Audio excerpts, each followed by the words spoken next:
Anastasia's sperm has never felt more wanted by any man until she met him. Nate Jackson. Hot. Empathetic. Kind. With a sweet tongue to boot. He tells her he's beautiful, protects her when he needs to, praises her to high heavens too. He lifts her spirits. Makes her feel wanted, and fills in the void in her heart no one else can fill. If she could marry Nate, she would. But Nate is forbidden. Why? He's her boyfriend's father.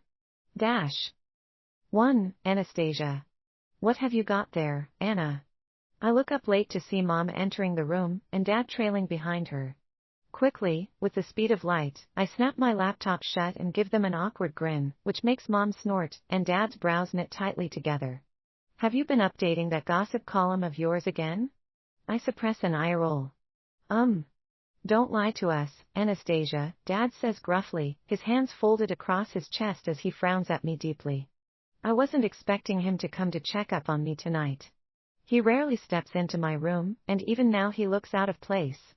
You've been spreading rumors again on that blog, haven't you? They're not rumors, I say calmly, a last-ditch effort to save myself. I know I'm failing anyway. It's Dad after all. They are news from credible outlets which I just happen to. I don't want to hear anything about that. You should be studying. Anything is better than spending so much time online. Honey, Mom coos. You're the one doing the damage to her. He turns to face her now, his face red with anger. You let her get away with things like this one too many times. Look at us. Look at our condition. She's our saving grace. That's why I pay the tuition fees and get the textbooks she needs. Because she's the only redemption this family's got. And what do I get for my efforts? Idling away online, talking about people who don't and won't give a hoot about us. With that he storms out, raising hell as he goes. Mom is equally as shaken up as I am, and I scoot over when she plops down on the bed. She lets out an exhale and glares at me. You promised, Anna. I'm so disappointed. I hang my head in shame. I hate letting down my mother. You see, running a popular gossip blog or owning a column about the latest trends and celebrity news on the papers has been a long-time passion of mine. I have a unique flair for putting out even the most horrifying news in a witty way, and it has won me a lot of fans and subscribers on my YouTube channel. Of course, I've never revealed my true identity while at it, though. That would get my father even more furious, having a throng of fans and paparazzi besieging our home. I'd hoped my parents would be encouraging, or at least tolerant, until I got to realize that wasn't what they wanted for me at all. We're not wealthy. Mom works as an elementary school teacher at this privately owned school just down the street and gets paid a paltry amount at the end of the month, which is enough to take care of our rent and pay half of our rent. The other half is made up by my father, who's a telecommunication agent. So, you see, funds are tight, and even if Mom isn't as dismissive of my dreams as Dad is, I know she'll be happier if I become a doctor. Or excel at business. Bring in money her and Dad were never lucky enough to make. I'm sorry.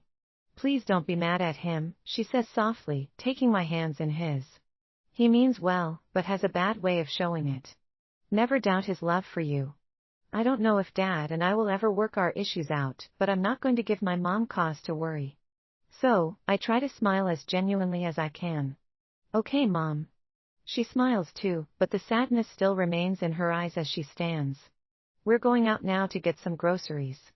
Are you still meeting up with Emerson tonight? I bite my bottom lip, glancing at my phone. If he gets back to me on time, sure. Oh, dear. You're spending the night at his place? Yeah. But we'll first stop at a bar or something. Then head home together. That's sweet. Remember, no drinking even if you're already 19, she wags a finger in warning, then poke my side. Now go find something better to wear. I don't want you looking a mess. That man is so goddamn fine, so he deserves an actual effort on your part. I laugh, my chest hollow. The butterflies I'm meant to feel are non-existent, but I smile to make Mom happy. She smiles back, pats my back, then head out front to meet Dad, who's done ranting his head off.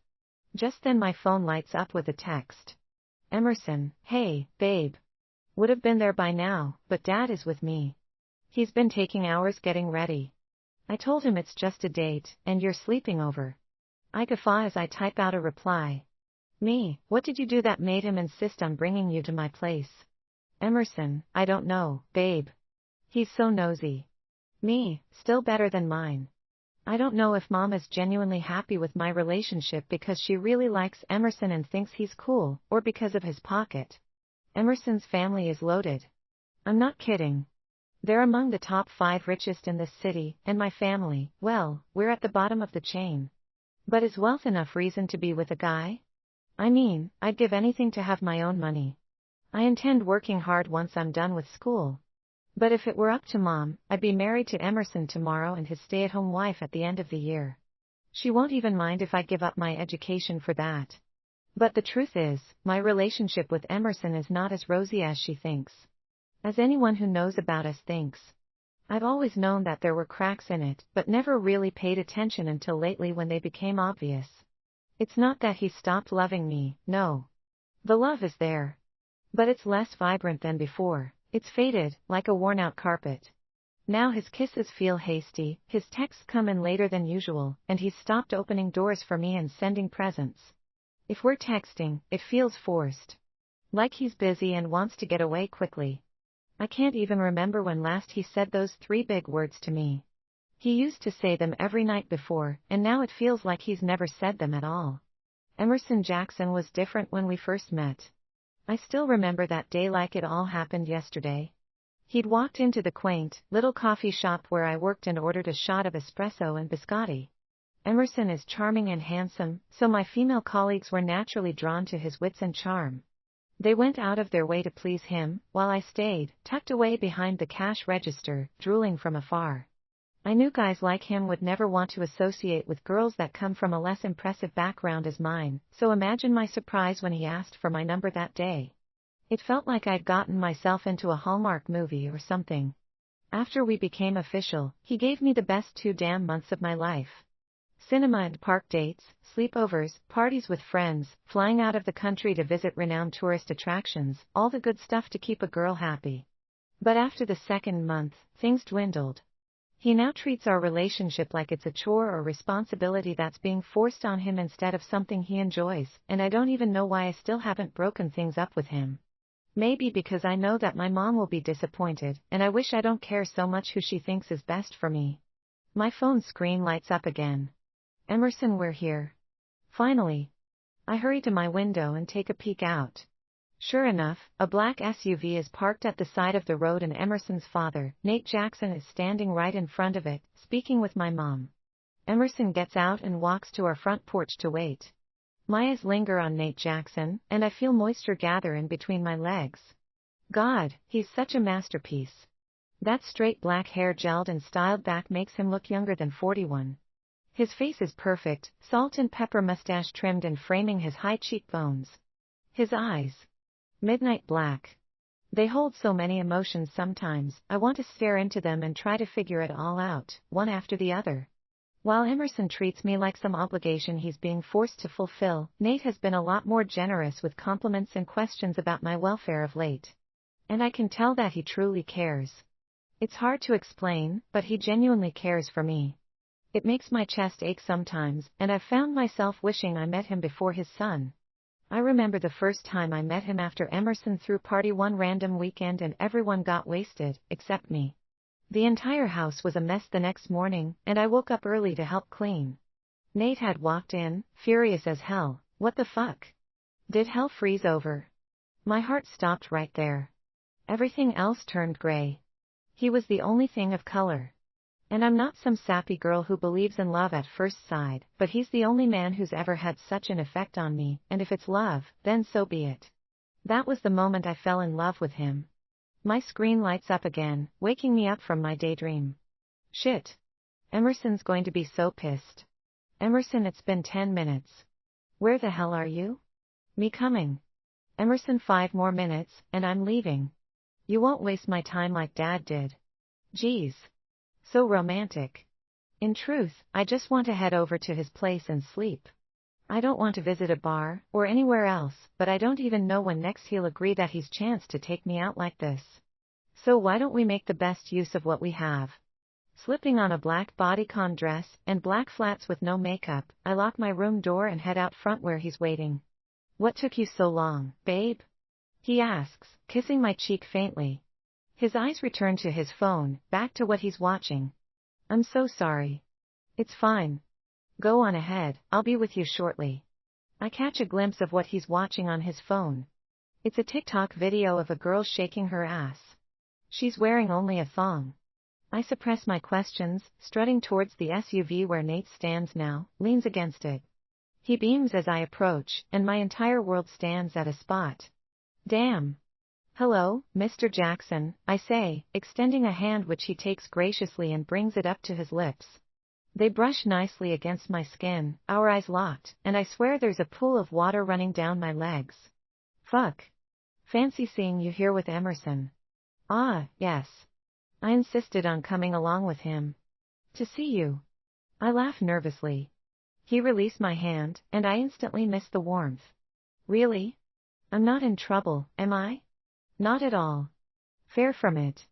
I've spoken with your parents though, and we've all agreed to keep it a surprise until the right time. He stops speaking when Emerson draws closer. Great. You've seen her now. Satisfied? He grumbled. Nate ignored him. A pleasure meeting you, Anna. We'll discuss more later. Enjoy your date. And with that he bounces off the SUV and begins walking down the street. Emerson opens the passenger door for me, but I'm having a hard time looking away from Nate's turned back. Nosy bastard, Emerson cusses under his breath as he fires up the ignition and backs out of the driveway. There's really no cogent reason he has for following me this evening. He just wants to be a dick. Too nice for his own damn good. He's still your father, Emerson. Do you have any idea where he's headed? He shrugs. Don't know. Don't care. And you shouldn't either. He's a grown man. He knows how to handle himself. Of course. Guess what, baby? Emerson is suddenly bright-eyed, excitement wafting off him. I push the thought of Nate to the back of my mind, and muster the best smile I can. I've got my own place. What? I shake my head in disbelief. Stop messing with me. It's true, he laughs. It's right at the heart of town. You'll love it. I can't believe Nate let you. I poke his arm. Congratulations. His smile fades, and he exhales, dragging a palm down his face. Why do you have to be such a killjoy? I'm taken aback. I'm sorry, what? What did I do wrong? Stop mentioning my father. This is our date for crying out loud, he manages, exasperated. It's already enough that I stayed with him throughout my life. Don't give him the credit for my independence. I paid that rent, and I furnished the place. All by myself. I'm too stunned to speak. What did I even say wrong?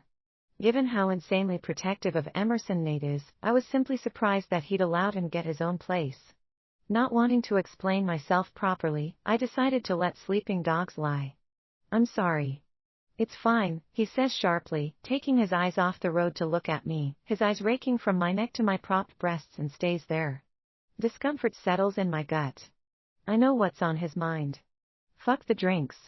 Let's go home. We've got the night to ourselves. No disturbances. No supervision. Despite the fact that Emerson and I have been dating for the past 4 months, it's worthy to note that we've never had sex. He's been trying his best, constantly inviting me to sleepovers where he'd try to seduce me, but Nate has always been my saving grace. I don't know how he does it, but he's always popping in at the right time, which frustrates Emerson a great deal. Maybe that's why he's not as nice and easygoing as he was at the beginning of our relationship. And that explains his recent visible distaste for his father. Well, joke's on him, because if he thinks acting like a jerk towards me and treating our relationship like a curse is going to get me to get into bed with him, he's in for a big surprise. I'm a virgin, and I've always envisioned my first time to be with someone I truly care about. Someone who reciprocates energies 100%. Nate might not be around to save me tonight, so I'll do the saving myself. I won't let Emerson be my first. We pull up to the new apartment, and I'm surprised that the street's still active by this time of the night. It's really situated at the heart of town. Emerson parks and goes around to open the door for me, his eyes raking over my appearance once more. You really love this particular dress. You've worn it thrice now. I say, angling away from his hands. Actually, this is the first time I'm wearing this. His forehead creases with confusion, then he let out a nervous laugh. Oh, really? Yeah. Pay me no mind, love. Too much on my mind. His eyes stop at my shoes. Heels would fit you a great deal. You should try them often. I sigh, irritated to my core. This is not the first time he's speaking about heels, and I've told him before that I just don't like it.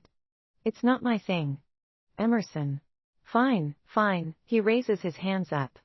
You act like I'm forcing you at this point, so I'll let it be. There it is. That disappointing tone he always uses whenever he doesn't get his way. It grates on my nerves. And who the hell frowns when giving out compliments? In more ways than one, as much as I hate to admit it, Emerson reminds me so much of Dad. You're not forcing me, but you do know it gets annoying when we have the same conversation about a particular thing, over and over again. He makes a face. Sheesh. You take things way too seriously. It was just a suggestion, but you do you, I guess. Come on. Or are you that angry you don't want to sleep over anymore? This is not a red flag. No, it's a beeping red banner flashing at me, and logically, I should say yes and have him take me home. But I find myself letting him lead me inside. The place is spacious, nice, and the furnishings expensive. It doesn't look like what Emerson would be able to foot all by himself, so I know damn well Nate had helped out at one point. Once we're inside, Emerson casually points at his makeshift bar as he heads for the toilet. Pour yourself a drink, and feel at home. I'll be right back. Gotta take a piss. Okay. Remembering Mom's warning for me not to drink, I go over to the couch and relax my back just as Emerson re-enters from the bathroom. He flashes me his signature charismatic bad boy smile as he pours himself a drink, and I find myself wondering if that's the reason I fell for him in the first place. I don't normally say this, but I'll be honest with you. You're one in a million. Quiet, modest, humble. Very humble. The way he emphasizes the last part makes me doubtful that he's complimenting me. Ah, thank you. Yes, and that's why girls from low backgrounds are the best. They're not bitches. They know the amount of work they have to put in to help themselves, and help their parents and family. They understand what a home with. Each day that passes, I'm so thankful I met you at that coffee shop. So I'm right. It is a backhanded compliment. I'm trying to process his words as he leaves the bar stool to come sit next to me. But as he does, the cushion behind him lifts up a little bit, and that's when I see it, a flash of hot, damp pink. I instantly recognize it. Fuck. Hurt unlike any I've ever felt before floods my chest. I clasp a hand above it, heaving. Emerson notices and frowns. Are you okay, Anna? Why do you have a girl's panties on your settee? For a split second, he blanks out. As he struggles to recover, I see the guilt pooling in the depths of his eyes. He glances at the panties, then back at me. Listen. It's not what you think. I can't believe this, I croak, close to tears. You've been cheating. Behind me. After everything. No, you don't understand. Those are not, they belong to Daniel's girl. The girl he banged last night. Hey, where are you going? I tuck my purse underneath my armpit and fix him a glare. Save your excuses. I'm not 5. And with that, I sashay towards the door. What the fuck, where are you? Anastasia. He calls after me but doesn't move an inch from the couch. For some sick, twisted reason, I expect him to come after me. To apologize. To promise to make it up to me, but he does none of that. Instead, he relaxes on the couch with a sigh, while I struggle to open the door. I've had it with you, anyway. Insufferable bitch. I pale, tilting my head to the side to take a good look at him, to be sure he really said what he just said. What? Surprised, huh? Well bitch, let me speak my mind for once. You've become insufferable these past 2 months. Always picking up a fight, always micro-analyzing, always pressing for more time. It's been driving me nuts, but I decided to keep cool. The obvious fact that you and your family are even trying to use me for my money. Emerson. What? He explodes. Truth hits so close to home, huh? Look at you. Look at the cheap dress you're wearing. I got it for you. And as much as you don't like to hear it, but I regret that day I stepped into that coffee shop and asked for your number. I could have had anyone else. Girls 10 times hotter than you, and they'd give anything to spread their legs for me. But I wanted you because you were a virgin, sweet, innocent, naive. I wanted your cherry, but now I see it's really not worth putting myself through your mediocre bullshit. Get the hell out of here, and I hope to never see you again. I wipe the tears from my face as the door finally budges open. Don't have to tell me twice. I pity the poor, clueless girl who'll put up with you just for your money. She doesn't know what she has coming. I'm so thankful I saw this coming from a mile away. Saw through his bullshit so his words don't hurt me that much. Outside, I pull out my phone to order an Uber. On the way home, I'm numb.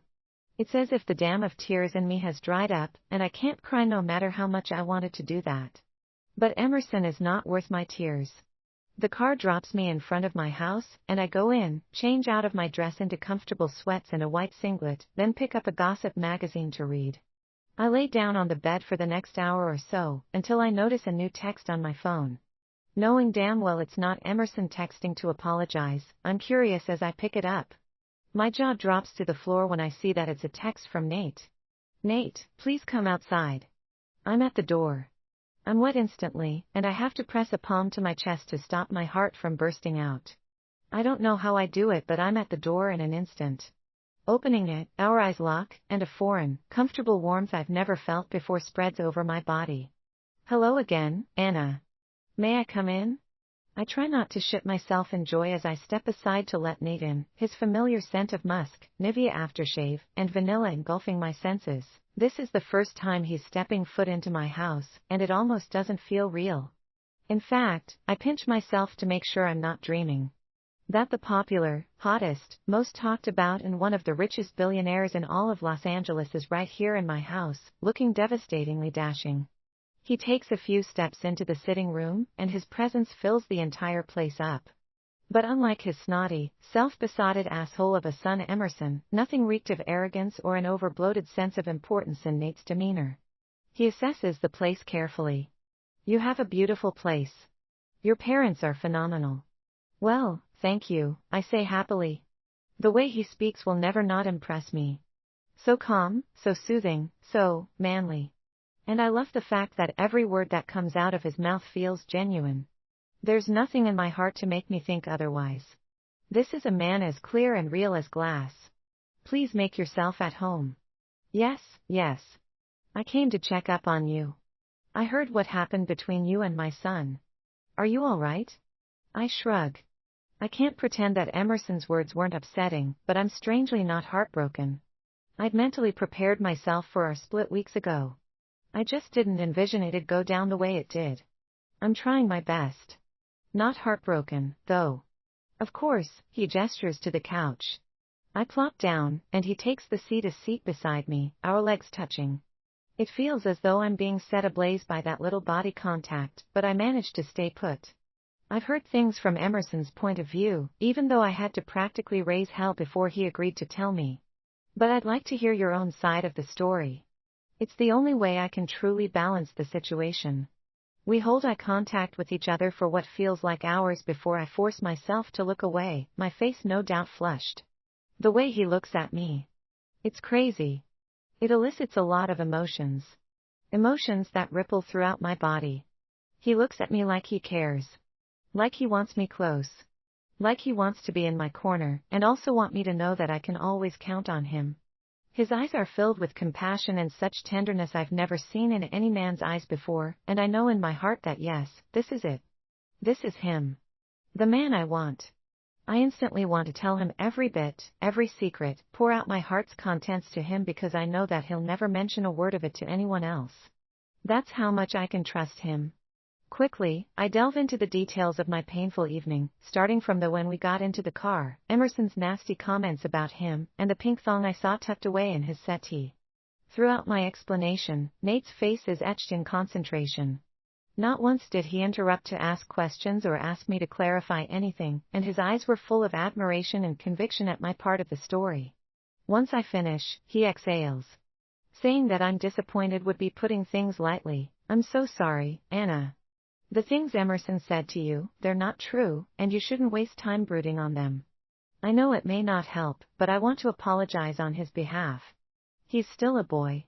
A lousy one at that who has no respect for a beautiful, well-behaved girl like you. It's all good, I reply. To be honest, I kind of expected it, given the way we've been going for the past few weeks. As for his comments this evening, I'm thrilled he did not hold back. I got to hear, for the first time, what he really thinks of me. I'm glad I'm not dating him anymore. Nate nods slowly, processing my words. I won't even advise you to go back to him even if you wanted to make things work again. A boy like Emerson doesn't deserve you. Oh. Nate's eyes drop to my lips now, and in the silence that follows, blood rushes to my ears. My heart beats louder, and it feels like I want to melt into a puddle right there. As if sensing the tension, he looks away and asks, "What were you up to when I arrived?" His eyes narrows in on the magazine on the table and he picks it up, checking out the faces on the cover. A magazine? Yes. I was reading that. I run a gossip blog, you know. Really? He arches his brows. But Emerson never mentioned it to me. That's because he doesn't know. I like to keep the details about it and me anonymous. It's just something I do as a hobby. My parents don't approve though. May I see it? I swear to God, I won't breathe a word about it to anyone. I freeze. Blinking, I ask again to make sure I heard him correctly. You want to see my blog? He nods. Yeah. I also love gossip. Oh, it's just that no one has ever shown any interest in it. This is crazy. Like, you're actually being serious right now? I can't stop myself from blabbering, and it makes him laugh so hard, clutching his stomach as the rich sound pours out of him and bounce off the walls back to my eardrums like sweet music. I snap shut and wait for him to give me an out after he's done laughing, tell me he's just messing with me, but he doesn't. Instead, he nods earnestly. Don't keep me waiting. Go get your laptop. Let me see the extent your creative mind can go. I race back into my bedroom, burning up. I can't think straight, and my mind is a jumbled mess. Every inch of my body is on fire as I rummage through my cupboards for my laptop. I hid it because I know Dad would try to find it and either throw it in the bin or hide it in a place I'll never be able to find it again. Looking up suddenly, I stare at my reflection in the mirror. God, a mess is an understatement. I look like an ogre. Like a tornado picked me off my feet and threw me down a mountain, and I crawled my way back through the door before Nate arrived. Which is strange because I look decent before going out with Emerson this evening. As fast as I can, I run my fingers through my curls to straighten them, and swap the tank top I'm wearing for a black, hairy, comfortable cardigan, grab the laptop, and get back to the living room where awaiting Nate is relaxed on the couch, his sexy thighs parted, looking like a male model on the front cover of a Vogue magazine. First things first, sir. Nate, he interrupts calmly, looking into my eyes in his usual, disarming way. Please call me Nate. All right, sir, I mean Nate, I chuckle nervously, taking my seat beside him. There are a few things I'd like for you to keep in mind. This blog bears no ill intent. The news on it are not different from the ones put out by credible news outlets and the media. The only difference is that I add my own twang. My own style to make it witty and engaging. Don't worry about it, he guffaws, taking the laptop from me. I don't judge. And I'm sure it's a brilliant blog. He lifts the top and turns it on. Once connected to the house Wi-Fi, I navigate it to Chrome and key in my website on the search bar, then hand it back to him. As he scrolls through slowly, taking in each headlines, I can see the wheels turning in his head as he put two and two together about my online identity. You're the controversial Mira Braun? He asks in disbelief, raising his face to glance at me. I panic. And whenever I panic, I start blabbering. Yeah. It's just a secret I've not been willing to divulge to anyone else, because my parents have never supported this dream of mine. To own a famous blog that speaks on celebrities and the world of pop culture and entertainment. So. He places a hand on my left thigh, and I instantly shut up. Hey. It's okay. I'm not judging you or anything. Just surprised. That's all. Do you want a drink? I blurt out without thinking. His hand on my thigh is warm, and it makes the moisture in between my legs burn hotter. If I couldn't think straight before, right now I can't think at all. My body is attuned to his touch. It's crazy. Sure, he smiles. Just water will be fine, Anna. He takes his hand off, and my legs somehow take me to the kitchen where I lean against the door and exhale hard. God. My whole body is buzzing like crazy. Pouring 2 glasses of water at the sink, I take a deep breath. Fuck. This must be a dream, right? It all doesn't feel real at all. Nate Jackson in my living room. Nate Jackson, the man who's been nothing short of calm and polite since we first met. Nate Jackson, the man I've had sleepless nights over, lusting, wishing, wanting, is in my living room going through my blog. I'm not judging you. I know it's a brilliant blog. What if he didn't mean those words? What if he's silently judging me for being nosy and exaggerating people's reality more than I should for the views? What if he closes the laptop, picks up his phone and calls the nearby radio station to let them in on who the famous Mira Braun is, and where she lives? What if he makes a post about it? As these thoughts sift through my mind, I nearly drop the glass of water I'm holding. Suppressing the dizziness threatening to envelope me, I pick up his glass of water and head back to the living room, leaving mine back at the sink. I'm thirsty, but not of water. Halting at the doorway to calm my racing heart, I stop and stare at him. God really took his time with him. He's so fucking hot, an absolute vision of masculinity, big hands, well-proportioned body, devilishly handsome facial features, sitting there in his suit like he owns the place, my laptop on his lap, and his gorgeous emerald green eyes scanning the screen as he goes over my blog. Just being this close to him has my body on fire, and my mind shuffling through a host of filthy fantasies I'd give anything to have him act out with me. Have him teach me passion. Every touch. Every word. Every taste. As quietly as I can do as not to distract his reading, I tiptoe over to the couch, set his glass of water down in front of him, and plop down and place beside him again. He looks up at me briefly with a smile, then goes back to his reading. I'm a bundle of nerves, but I do my best to remain calm as he finishes up reading. I don't know if he read deeper. My blog is 3 years old, and there are times I write 5 articles per day, so he wouldn't be able to finish reading everything even for a week. Once he's done scanning the recents, he gently closes the laptop and reaches for the glass of water. He takes a sip, then turns to me. You have a fine way with words, Anna. Your style is sharp, witty, and delivers a stunning effect. I've pondered on the identity of Mira Braun for years, but never in my wildest dreams could I have imagined that it'd be you. Impressive is an understatement. I try not to shriek out in delight, but I can't help myself. This is the best compliment I've ever gotten. Oh my goodness, thank you so much. You're welcome. Please don't stop. Your parents may not be in support, but I am. I will always support you no matter what.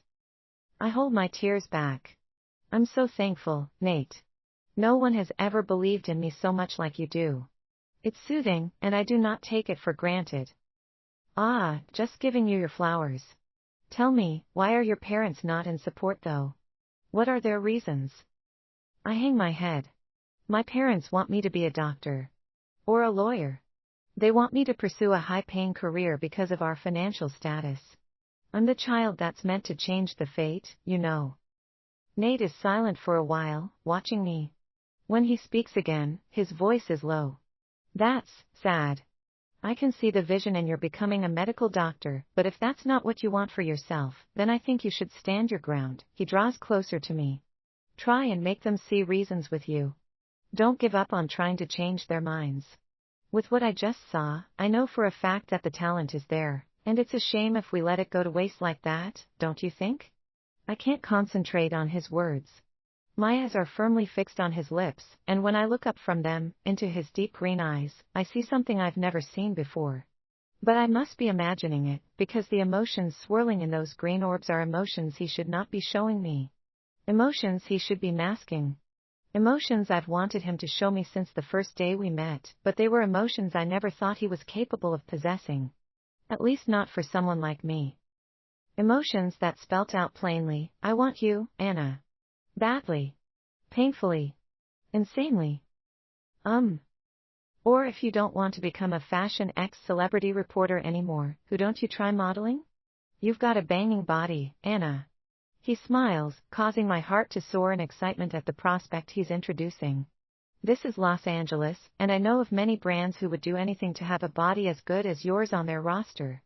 With the back of his forefinger, Nate gently traces a line across the right side of my face, the emotions in his eyes merging into one. Full-blown lust. A river trickles down my legs. I'm no longer wet, but hopelessly soaking up. With these hips, he whispers now, his hand dropping to my waist, a finger moving across the curve of my hips. Los Angeles would never remain the same again, Anna. You'll drive all the men insane. Just like how you're driving me insane right now. I swear to God, I'm about to come. His voice is that effective. I shift my weight and drop my gaze down, fighting the blush that is creeping up my cheeks. Today is my lucky day. Nate Jackson, billionaire mogul and the most wanted man in all of Los Angeles, just said that I'm driving me insane. He's hitting on me. Me, silly, sweet Anna. It's what I've wanted for so long, I realize. Maybe not at the beginning of my relationship with Emerson when he was all sweet, but my subconscious mind had switched to Nate ever since Emerson began giving me reasons to doubt his intentions. What about, we shouldn't, I blurted out in confusion. What would Emerson think about this? How would he feel? And why am I so concerned about the brute? Nate's brows knits together. Yes. Emerson. He's your son, Nate. He certainly won't be happy about this. Nate chuckles and lifts my face so that I'm looking into his eyes. He didn't tell you. Emerson is not my biological son. He's actually my nephew. His mother, my older sister, died in a car accident while he was still a baby. I never got to know who his father was, as she wouldn't tell me before her death. I've raised him since he was an infant, and now that he's in college, we only have a couple years left together. He's already becoming his own man. A burden lifts from my chest. You're serious? All this while, I thought. No, Nate shakes his head. No direct ties whatsoever. Wow. I can't even lie, this puts a lot of things in a positive light. Say it how it is, Anna. This puts us in a positive light. Before I can react, he leans in and kisses me. Goosebumps break out all over my skin as I melt against him. I want this. I want him. Pulling back now, he stares at me, his eyes full of passion and desire.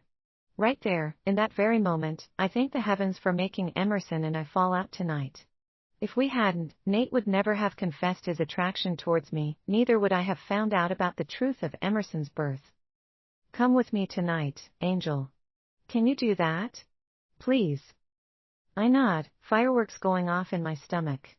I wouldn't want to be anywhere else but in his arms tonight. Would your folks be worried? I think you should leave a note or something.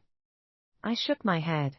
They know I'm out with Emerson tonight, and would be sleeping over at his place. If I follow you, they'd assume I'm with Emerson. Perfect then. He stands and extends a hand for me to take.